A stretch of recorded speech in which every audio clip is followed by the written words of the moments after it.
Drahí spolubratia v biskupskej, kňazskej a diakonskej službe, zarmútení blízky príbuzní otca biskupa Rudolfa Baláža, zarmútení veriaci osirelej bansko-bystrickej diecézy.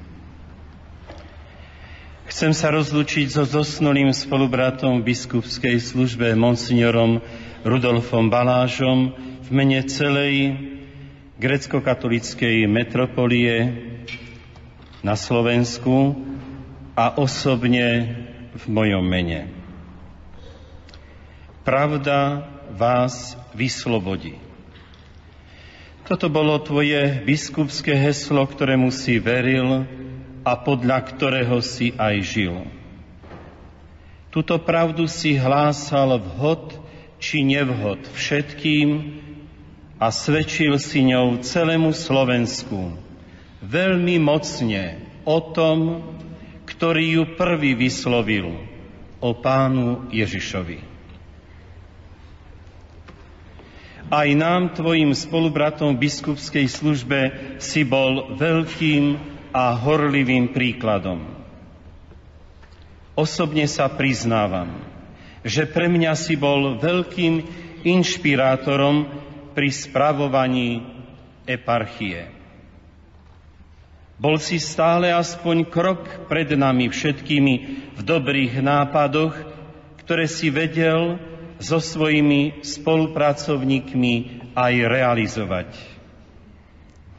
Založil si kresťanské rádio, ktoré najprv vysielalo v tvojej diecéze a potom si nás všetkých biskupov nadchol, aby sa signál Rádia Lumen šíril do celého Slovenska a tak sa stalo rádiom celej katolíckej cirkvi na Slovensku.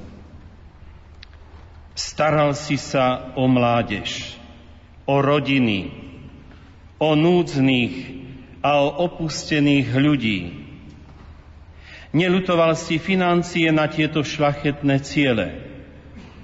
Staral si sa predovšetkým o hlbokú formáciu svojho kléru.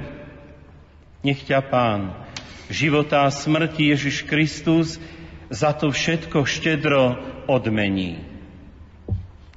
Drahý spolubrat v biskupskej službe, drahý Rudolf, chcem tu pred celým smutočným zhromaždením vyznať, že nám všetkým budeš veľmi chýbať.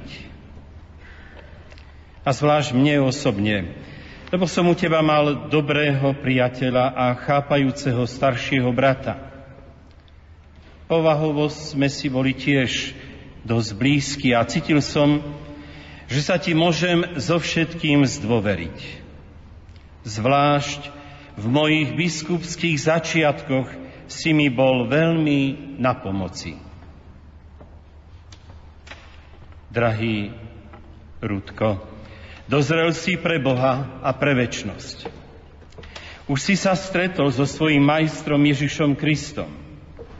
Prihovaraj sa za nás všetkých, aby sme mu aj my slúžili tak horlivo a s celým nasadením, ako si sa usiloval ty slúžiť svojmu majstrovi Ježišovi Kristovi.